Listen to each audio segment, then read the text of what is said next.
El umbral de la noche, por Stephen King. Relato número 17. Los chicos del maíz. Parte 7.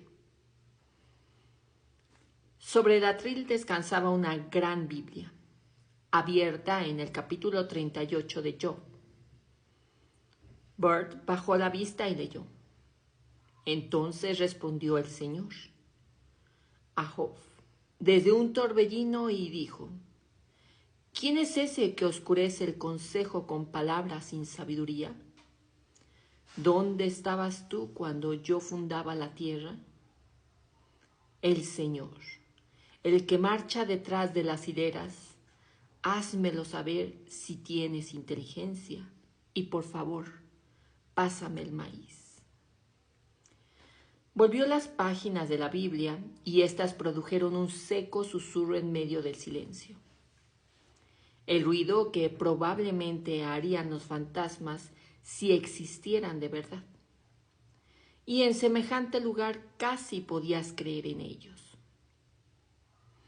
Algunos fragmentos de la Biblia habían sido cercenados, sobre todo del Nuevo Testamento. Alguien había resuelto enmendarle la plana al buen rey Jacobo con un par de tijeras. Pero el Antiguo Testamento estaba intacto. Se disponía a abandonar el púlpito cuando vio otro libro sobre un estante más bajo y lo cogió, pensando que podía ser un registro de bodas y confirmaciones y entierros. Hizo una mueca al leer las palabras estampadas en la cubierta, torpemente recamadas con láminas de oro. Arrasad a los inicuos, para que la tierra vuelva a ser fértil, dice el Señor de los ejércitos. Allí parecía imperar una idea obsesiva, y a Bert no le gustaban mucho sus connotaciones. Abrió el libro en la primera página ancha rayada. Enseguida se dio cuenta de que eso había sido escrito por un niño. En algunos lugares había usado escrupulosamente una goma de borrar, y si bien no había errores de ortografía, las letras eran grandes y habían sido trazadas por una mano infantil que las había dibujado en lugar de escribirlas. La primera columna decía: Amos Dagan Richard N49 1945 49 1964. Isaac Renfrew William N 19 9 1945 19 9 1964. Sepenia Kirk George N 1410 1945 1410 1964.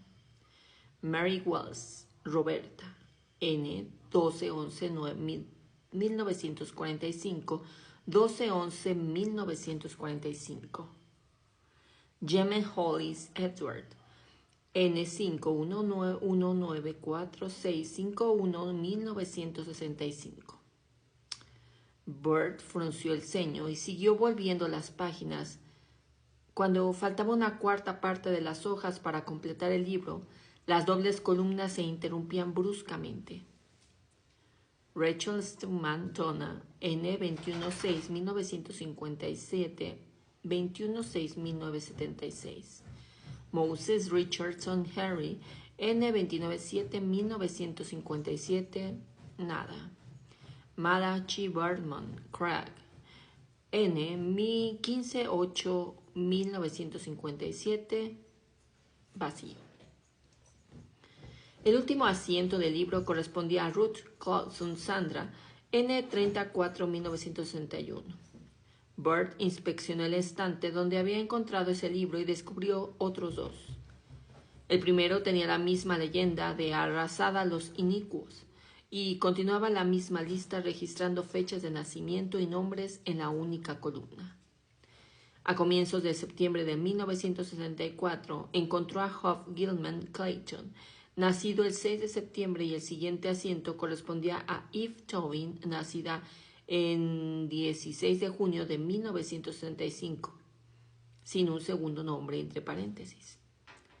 El tercer libro estaba en blanco. Detrás del púlpito, Bert reflexionó. Algo había sucedido en 1964. Algo asociado con la religión, el maíz y los niños. Dios amado, te suplicamos que bendigas el maíz en nombre de Jesús. Amén. Y el cuchillo en alto para inmolar el cordero, pero había sido un cordero. Quizás se había apoderado de ellos una manía religiosa. Solos, aislados del mundo exterior por centenares de kilómetros cuadrados de secretos maizales susurrantes. Solos bajo 35 millones de hectáreas de cielo azul. Solos bajo el ojo vigilante de Dios, que ahora era un extraño Dios verde, un diez de maíz, envejecido, extravagante y hambriento.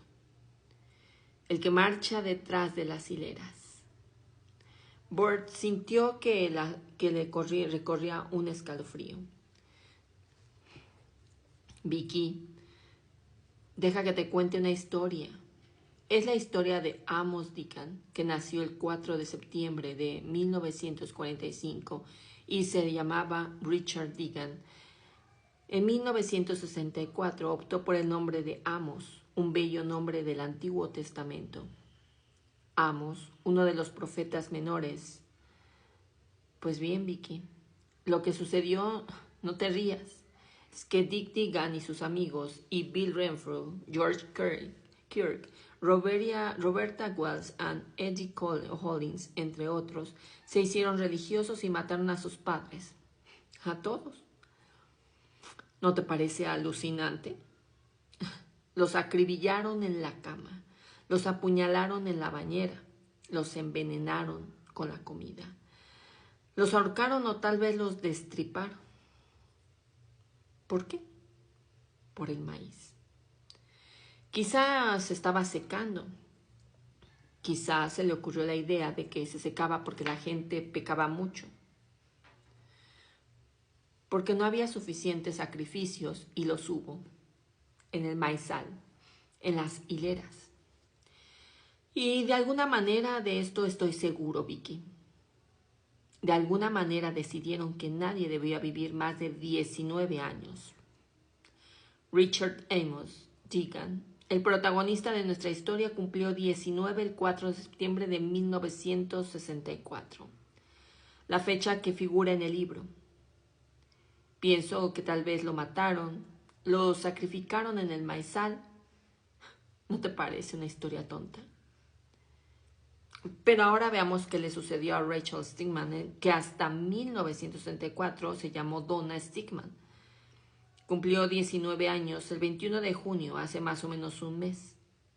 Moses Richardson nació el 29 de julio y dentro de solo 3 días cumplirá 19 años. ¿Sospechas lo que ocurrirá el 29 con el viejo Mose? Yo lo imagino. Bert se humedeció los labios, los sentía muy secos. Hay algo más, Vicky. Observa esto. Tenemos a Huff Hillman Clayton, que nació el 6 de septiembre de 1964. No hubo más nacimientos hasta el 16 de junio de 1965. Un vacío de 10 meses. ¿Sabes lo que pienso? Mataron a todos los padres, incluyendo las madres embarazadas. Eso es lo que pienso.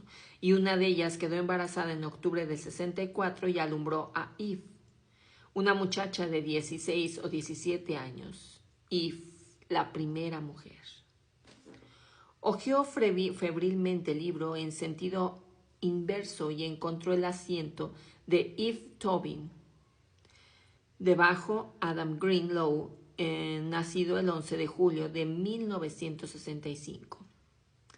Ahora solo debía de tener 11 años, pensó, y se le empezó a poner la carne de gallina. Y quizás están allá afuera, en alguna parte. Pero ¿cómo podría haber ocultado eso? ¿Cómo era posible que continuara? ¿Cómo, a menos que el Dios implicado lo aprobara? Jesús, murmuró Bert, en medio del silencio, y fue entonces cuando el claxon del T-Bird empezó a sonar